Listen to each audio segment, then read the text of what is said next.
wabarakatuh. Halo sahabat FE, ketemu lagi di podcastnya FE Umpo Official Media. Bareng aku Ika Febi yang bakalin nemenin ngobrol-ngobrol kita pada hari ini mengenai prestasi mahasiswa Fakultas Ekonomi Universitas Muhammadiyah Ponorogo. Nah, kali ini kita udah ditemenin bareng 3 orang cantik banget nih dari Fakultas Ekonomi. Langsung aja, di sini ada Kak Adel, ada Kak Eka, halo, dan ada Kak Dwi. Nah, langsung aja Kak, boleh perkenalan dulu. Oke. Mulai dari Kak Dwi mungkin. Ya, halo sahabat FE, perkenalkan nama aku Dwi Ayu Lestari dari program studi S1 Akuntansi. Sekarang aku semester 4. Oke. Lanjut ya Kak ya. Halo sahabat FE, perkenalkan aku Adediani Hayatul Muna. Saat ini di semester 6 di program studi S1 Akuntansi. Ya. Halo sahabat FE, perkenalkan nama saya Eka Fatmasari. Saya dari Prodi Manajemen semester 4. Nah, jadi teman-teman, Kak Dwi ini merupakan juara 2 Pilmapres Universitas Muhammadiyah Ponorogo. Luar Luar biasa. biasa. Plusnya dulu. Plus dulu. Nah, Kak Dwi boleh diceritakan nggak sih Kak gimana perjalanannya sebagai seorang mahasiswa Universitas Muhammadiyah Ponorogo? Ini langsung aja nih. Ya, langsung aja Kak. Langsung. Oke, terima kasih ya. Perjalanannya sebagai mahasiswa di Fakultas Ekonomi ya lebih tepatnya ya. Ya kalau saya kan memang bukan asli mahasiswa Ponorogo nih ya teman-teman. Iya, jadi kan rantau nih. iya, nak rantau banget nih. Ya, jadi saya ini dari Sumatera Utara, Medan ya lebih tepatnya. Horas, Iya, Horas. Ya, dari Medan, Sumatera Utara dan sekarang saya berkuliah di Ponorogo. Jadi ini suatu hal yang menurut saya baru dan alhamdulillah banget di sini saya nemuin teman-teman yang bisa membuat saya seperti sekarang. Jadi saya seperti ini juga bantuan dari orang-orang di sekitar saya gitu Kak Ika. Dukungan dari teman-teman tentunya sangat berefek ya Kak? Bener banget, jadi selain orang tua, kemudian kemauan diri kita sendiri, lingkungan sekitar itu juga bener-bener mempengaruhi gitu. Tentunya pertemanan itu nggak hanya dari kelas aja nih Kak. Benar. Mungkin ada dari organisasi, boleh Yap. tahu nggak background organisasinya kakak sendiri Aduh, apa? oke. Ya bener banget ya Kak Ika, jadi memang organisasi itu menambah kita relasi ya. Kalau aku nih, organisasi yang aku ikutin yang pertama itu ada IMM, yaitu IMM Usman bin Affan. Ini adalah Komisariat Fakultas Ekonomi ya Kak. Nah, kemudian juga ada Hima Aksi, kemudian saat ini juga masih aktif di Radio Suara Almanar. Kalau nggak salah nih teman-teman, jadi Kak Dwi ini merupakan ketua umum HMJ Prodi S1 Akuntansi, luar biasa sekali. Iya. Prestasi yang diraih Kak Dwi nggak langsung gitu aja bisa diraih ya Kak ya. Tentunya ada motivasi dari diri sendiri ataupun dari keluarga atau juga orang terdekat. Benar. Kalau boleh tahu motivasinya apa sih Kak yang terbesar gitu atau mungkin yang Aduh. selalu jadi terngiang-ngiang dalam diri kakak gitu? Terngiang-ngiang ini. Jadi satu ngiang-ngiang gitu. Iya. Kalau tentang motivasi ya ke diri sendiri itu kayak pengen nyoba aja hal yang baru gitu. Terus nyoba lagi dan apa ya, intinya kita berani melakukan gitu. Masalah hasil gimana itu belakangan gitu. Yang penting kalau kita udah benar-benar berusaha, insya Allah hasil itu tidak akan mengkhianati proses. Gitu. Jadi kan kemarin itu ikut lomba untuk Pilmapres ini kan juga kurang banyak yang tahu ya Kak ya. Boleh Iya. dijelasin nggak sih Kak Pilmapres itu sendiri kayak gimana gitu? Ya kalau Pilmapres yang saya ya, ini kan Pilmapres juga ya. Nanti kita bakalan bahas Iya. bareng Mbak Adel juga. Jadi kalau Pilmapres yang saya ikuti ini adalah tingkat universitas. Jadi ini diadakan oleh BEM, yaitu BEM Universitas Muhammadiyah Ponorogo. Ini kemarin tuh mengadakan atau melakukan apa ya Kak, pendaftaran gitu ya untuk Pilmapres. Yang mana itu ada tahapannya juga. Tahapannya itu mulai dari administrasi, kemudian ketika kita sudah lulus administrasi itu lanjut ke final, yaitu pembuatan gagasan kreatif. Seperti itu. Oke, untuk gagasan kreatif itu berupa lomba atau gimana sih Kak? Iya, kalau gagasan kreatif itu sebuah karya ilmiah ya Kak? Iya. Iya, karya ilmiah yang itu di situ memuat gagasan-gagasan kita, apa sih yang mau kita bawa, kita apa ya, berikan perubahan gitu. Wah, luar biasa sekali ya. Iya, nanti mungkin bisa lebih lengkapnya langsung ke ini aja. Iya. Iya. Itu kita Sama-sama lanjut. lengkap, Woy. Iya. Langsung aja kita lanjut ke Kak Adel yang juga merupakan juara 1 Pilmapres PTMA nasional nih. Wah. Luar biasa Tepuk sekali. tangan dong. Applause-nya dulu. Nah, Langsung aja Kak Adel, pengen Iya. tanya, pengen tahu juga nih tentang Pilmapres yang diikuti Kak Adel tuh kayak gimana sih Kak? Oke, jadi tentang Pilmapres ya, atau pemilihan mahasiswa berprestasi, itu sebenarnya cerita soal Pilmapres harusnya ya, kita itu sebagai mahasiswa ketika udah masuk ke kampus itu udah menyiapkan ini. Soalnya setiap tahun tuh pasti ada yang namanya Pilmapres. Nah, Pilmapres sendiri itu adalah bagaimana nanti mahasiswa itu menjadi sosok yang bisa menjadi motivasi untuk teman-temannya. Nah, gimana sih caranya kita menjadi mahasiswa berprestasi? Tentu saja itu nggak bisa instan gitu. Kalau kita mau jadi mahasiswa berprestasi, kalau misalnya kita buka nih di tahun 2022 ini, kita mau jadi mahasiswa berprestasi, tapi kita siapinnya itu cuma 1 tahun yang lalu gitu, itu nggak bisa. Jadi kalau mau jadi mahasiswa berprestasi itu disiapin dari ketika kalian masuk ke kampus. Nah, kalian harus punya nih target-target setiap tahunnya. Misal tahun pertama nih di semester 1, kalian kan masih kayak maba kan, takut kayak gitu. Nah, itu ada proses kalian buat mencari tempat atau mencari wadah yang bisa kalian gunakan buat mengembangkan diri. Benar. Itu proses di semester 1, itu cerita aku dulu ya. Terus di tahun kedua itu baru kalian harus masuk, kalau menurut aku ya, harus masuk ke wadah tersebut sebagai misalnya nih pengurus ataupun anggota dan sebagainya. Karena kalau kita udah masuk ke tahun kedua itu kita bisa berproses ke jenjang selanjutnya, misalnya ikut kompetisi, ikut event-event. Nah, itu menjadi salah satu langkah awal kita buat berprestasi. Selain itu, kalau kita udah masuk ke wadah tersebut, tentu saja kita harus manfaatin.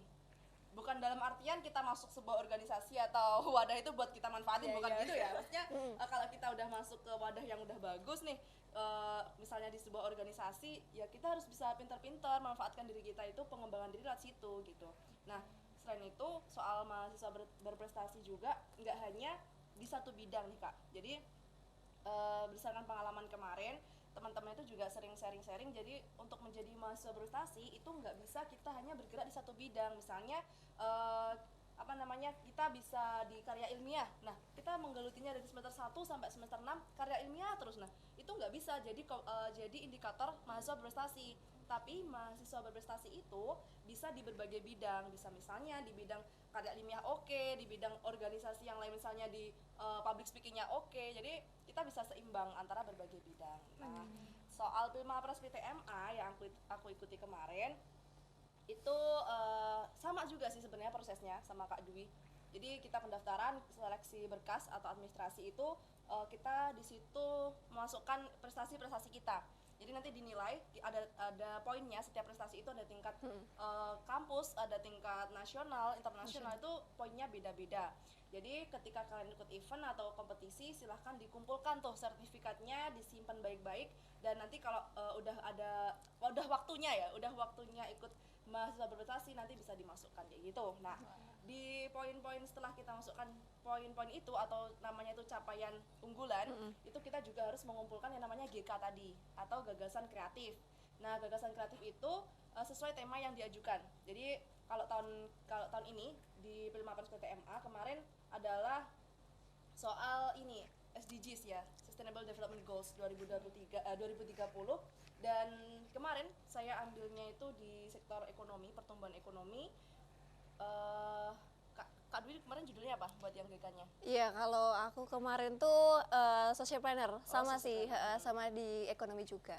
Oke, jadi sama, kalau Kak Dwi kan socialpreneur, kalau aku lebih ke ekonomi digital. Jadi pengembangan literasi digital buat pengrajin seni lukis wayang kulit. Jadi itu yang aku angkat kemarin, dan semoga kedepannya bisa aku perdalam lagi buat GK-nya dan bisa diimplementasikan. Amin.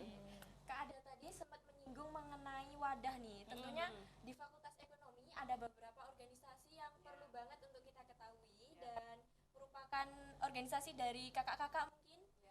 Boleh nggak sih Kak tahu background organisasi yang membangun kakak sampai dengan prestasi-prestasi kakak saat ini? Kita juga lagi ya. Dari semester 1 nih, jadi aku udah ikut, yang pertama itu ikut IMM, Ikatan Mahasiswa Ikatan Mahasiswa Muhammadiyah. Sama deh ini. Ikatan Mahasiswa Muhammadiyah di Fakultas Ekonomi. Dan setelah itu aku mulai dari semester 1. Kemudian di semester 2 aku ikut di Himpunan Mahasiswa Akuntansi. Itu namanya dulu jadi Kabinet Muda. Kabinet Muda itu belum pengurus tapi udah ikut kegiatan-kegiatan kayak gitu. Nah, kalau udah kemarin di semester kedua itu juga ikut Kopma, Koperasi Mahasiswa Surya Kencana. Terus apa lagi ya? Kayaknya udah deh. Apa lagi? Iya. Banyak banget. Kemarin di semester 3 aku coba ikut UKM Tapak Suci. Wow. Iya, coba hal baru gitu. Terus apa lagi ya? Udah deh kayaknya itu deh untuk organisasinya.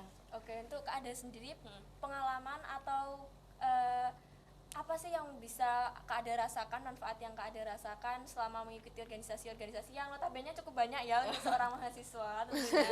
Gimana nih Kak? Oke, perasaan atau pengalaman ikut organisasi ya? Iya. Yang pertama itu aku mau kasih ini ya, pandangan aku soal organisasi. Jadi ketika semester awal aku ikut organisasi itu, aku lihat dulu tujuanku masuk ke organisasi itu mau apa, dan organisasi itu punya ciri khas masing-masing nih. Jadi misalnya nih IMM, Ikatan Mahasiswa Muhammadiyah, itu aku pandang sebagai wadah aku buat meningkatkan daya pikir aku biar kritis gitu. Jadi aku masuk ke situ buat pengembangan daya pikir aku. Terus yang kedua adalah Himpunan Mahasiswa Akuntansi. Dan di situ juga tujuannya beda dong pastinya sama IMM. Sama juga Kopma. Nah, di situ aku pengembangan dirinya buat bagaimana jadi event organizer, bagaimana kita bisa mengembangkan diri di sosialnya bersama orang-orang anggota-anggota di situ. Jadi menurut aku pengalaman di organisasi itu adalah bagaimana kamu punya tujuan di organisasi itu dan kamu capai lewat organisasi itu. Oke, jadi tentunya selama sampai sekarang semester 6 ya Kak ya? Iya, betul. Tentunya banyak sekali lomba-lomba yang pernah diikuti oleh Kak Adel sampai pada saat ini sampai dengan menang di juara 1. Itu kan luar biasa sekali. Nah, kayak gitu lomba yang sangat berkesan atau mungkin lomba yang mendapatkan poin tertinggi gitu loh Kak selama seleksi PTMA kemarin tuh gimana sih Kak? Oke, buat prestasi atau kompetisi ataupun lomba-lomba yang pernah aku ikuti ya. Jadi dulu aku coba yang pertama itu adalah yang namanya lomba pidato. Mungkin dari teman-teman mahasiswa agak kurang tertarik nih sama yang namanya lomba pidato, tapi itu aku coba buat ngelatih public speaking dan juga daya pikir kita kan. Kalau kita pidato tapi isinya nggak bagus kan juga Bener banget jelek ya. kan. Nah, akhirnya itu adalah pengalaman pertama aku, jadi aku ikut lomba pidato dan alhamdulillah mendapatkan juara 1 juga, yang ngadain tuh PCIMM Brebes. Dan selanjutnya untuk kompetisi ya, jadi kompetisi itu nggak hanya soal lomba juara 1, 2, 3, tapi kemarin juga alhamdulillah ikut yang programnya Kemendikbud itu, PHP2D, itu juga sangat berkesan karena nggak nyangka juga bisa didanai dan akhirnya itu bisa dikembangkan, dan itu di desa aku sendiri gitu. Kemarin ya, jadi karena PHP2D itu kemarin kita mau angkatnya adalah BUMDes, jadi aku lihat di desa aku itu ada BUMDesnya tapi perlu namanya pengembangan di situ. Nah, akhirnya aku saranin ke tim aku, kita buat pengembangan lewat PHP2D di BUMDes desa aku. Alhamdulillah kemarin juga didanai. Nah, itu sangat poinnya juga tinggi, soalnya di luaran dari PHP2D itu misalnya poster atau artikel ataupun video itu yang dihakikan itu poinnya 30 di Wilmapres. Iya, jadi poin haki itu tinggi juga. Ya, cukup tinggi berarti ya. Nah, kan tentunya sampai saat ini, untuk mencapai saat ini Kak Adel punya motivasi sendiri nih. Iya. Nah, apa sih Kak motivasinya? Mungkin bisa sharing bareng kita hari ini gitu. Motivasi buat ikut apa nih? Buat tetap semangat sampai untuk sampai saat ini gitu lah. Motivasi ya, kalau buat motivasi sendiri lebih ke moto hidup aku aja sih, karena aku tuh tipe orang yang suka hal-hal yang baru. Jadi Belajar misalnya, hal baru. iya benar. Jadi apapun hal baru yang mungkin itu belum pernah aku rasain tuh, ya aku coba aja, terjang aja gitu.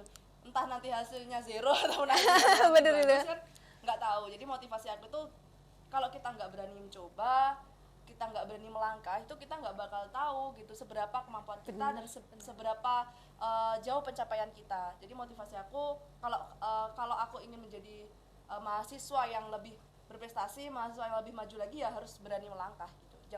Jangan sampai nggak takut buat mencoba hal-hal yang baru. Perlu action untuk setiap hal yang kita Betul, kalau inginkan, bahasa Jawanya gitu tuh sih. penting obah sih. Penting apa? Kalau nggak obah ya nanti kita nggak tahu sih kita kedepannya kayak gimana. Oke, luar biasa sekali. Terima kasih Mbak Adel ya. Iya. Ini langsung aja lanjut ke Kak Eka yang merupakan juara 1 Lomba Jujitsu Nasional 2022 nih Kak Eka. Tepuk tangan dulu. Wow. Boleh nggak sih Kak cerita tentang gimana perjalanannya membagi waktunya? Kan tentunya di Jujitsu itu non akademis ya teman-teman. Tentunya di akademis Kak Eka juga seorang mahasiswa. Gimana sih Kak membagi waktu, atau gimana perjalanan sebagai seorang karate ikut karate gitu ya Kak. Jujitsu lebih gitu kan. Iya, bela diri sama di akademiknya. Gimana nih Kak? Membagi waktunya ya. Iya. Itu membagi waktunya itu gimana ya? Kayak apa itu?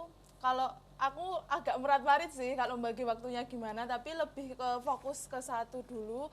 Nanti yang lainnya kalau aku vakum apa gimana gitu. Oke, ngikutin mungkin Ngikutin, ya. ya. Lebih tepatnya. Oke. Untuk Kak Eka sendiri, motivasi untuk mengikuti lomba ini dan motivasi untuk tetap stay untuk ke jujitsunya itu gimana gitu Kak? Gimana? Motivasinya untuk tetap ada di action di dunia perjujitsuan kan sampai dengan nasional, sampai dengan saat ini itu gimana gitu? Kalau motivasi saya sendiri, kalau cerita saya ya, pertama kali ikut jujitsu itu kemauan orang tua, bukan saya sendiri. Ternyata ya. Tapi restu orang tua loh. Iya, restu orang tua itu penting. Kemauan orang tua, terus saya itu mendaftar dulunya nggak kepengin ikut jujitsu. Kayak apa jujitsu nggak penting, mengganggu pelajaran. Pemikiran saya kemarin seperti itu. Tapi orang tua saya mendorong untuk ikut aja. Terus dalam step-step ikut jujitsu, mengikuti jujitsu, saya kayak menarik, saya ini pengen mengembangkan bakat atau pengen mencari pengalaman baru ya. Gitu. Oke, nah sebelum mengikuti lomba yang sampai tingkat nasional ini tentunya ada lomba-lomba sebelumnya ya Kak, karena kan pastinya ada prestasi itu nggak langsung didapat gitu aja kayak apa yang dibilang Kak Adel tadi. Nah, lomba sebelum ini yang pernah diikuti apa aja sih Kak? Oh, yang lomba pertama itu ada di Semarang, itu tingkat Madiun, alhamdulillah juga juara. Yang pertama itu juara 2. Terus tahunnya saya lupa kapan. Terus selanjutnya di Semaga juga. Nah, itu mengikuti fighting, itu juara 1 juga. Fighting. Selanjutnya itu di Ngawi tingkat Jawa Timur itu alhamdulillah juara 3, dan kemarin juga di Ngawi juga alhamdulillah juara 1, dan ini di Kediri alhamdulillah juara 1. Wah, luar biasa sekali ya. Tapi pinter bela diri nih, agak ngeri. Jangan main-main. Cocok jadi hati-hati. Benar-benar. Nah, untuk sampai pada tahap ini tentunya kakak-kakak sekalian punya mungkin to-do list atau tips-tips yang selalu dilakukan kan. Kalau kata orang Jawa dicak nih, gitu kan. Dicak nih. Nah, itu apa sih Kak? Mungkin dari Kak Dewi dulu deh. Oke, kalau tips dari aku nih ya. Ya yang penting ya pertama tadi kita berani mencoba hal baru walaupun itu belum pernah gitu loh. Ya coba aja, masalah hasil itu belakangan. Terus yang kedua itu benar sungguh-sungguh ya, karena segala sesuatu butuh perjuangan juga. Terus jangan lupa berdoa sama minta restu orang tua, itu penting. Gitu Restu sih. orang tua penting. Itu Iya, pasti sih. restu orang tua. Kalau gitu boleh dilanjutkan sama Kak Adel nih. Tips mungkin buat teman-teman mahasiswa atau teman-teman yang ada di luar sana, tentunya viewers kita nggak cuma dari kalangan mahasiswa aja Benar. nih. Tipsnya ya, tips buat kalian kalau dari pandangan aku sendiri berdasarkan yang aku alami juga, yang pertama sih kayak tadi sih, kalian harus punya prinsip juga. Prinsip dalam hidup itu bikin kalian semangat buat menjalankan apapun kegiatan kalian. Jadi kalau udah punya prinsip, misalnya nih kalau aku tadi kan terus berani coba hal baru ya, asalkan itu baik, misalnya nggak narkoba ya. Agak melenceng. Iya, jadi terus berani coba hal baru asalkan baik dan hadapi konsekuensinya. Itu sih jadi prinsip hidup aku. Jadi yang pertama kalian harus punya prinsip hidup. Kalau nggak punya prinsip hidup itu kayak kesana kemari kayak gitu kan. Terus kalau yang kedua niat sih pasti. Kalau kalian udah punya prinsip, niatkan kalian itu mau bawa kemana hidup kalian. Jadi kalau aku niatnya itu gini, kalau kita buat baik pastikan dampaknya nggak buat kita sendiri aja, tapi buat orang lain juga. Jadi aku niatkan apapun nanti yang aku lakukan itu bisa berdampak baik buat orang lain juga dan bisa membahagiakan tentunya. Terus yang ketiga itu motivasi aku adalah ingin membuat perubahan buat hidupku sendiri maupun hidup keluargaku gitu. Karena kalau kita kan sebagai mahasiswa tentunya jadi harapan ya, harapan entah itu harapan orang tua ataupun harapan negara Indonesia itu apa ya namanya, harus diperjuangkan itu loh, harus punya apa namanya, langkah-langkah yang pasti buat perubahan yang pasti juga gitu. Jadi saya rasa itu sih tips dari aku, tentuin prinsip hidup kamu, tentuin langkah kamu, niat kamu, dan akhirnya harus action. Iya, karena action itu penting ya Kak Adel ya. Iya betul. Kalau cuma di sini aja, Iya, kalau cuma nggak di di Ini action. narasi jadi aksi. Iya, gitu, betul. Iya kan?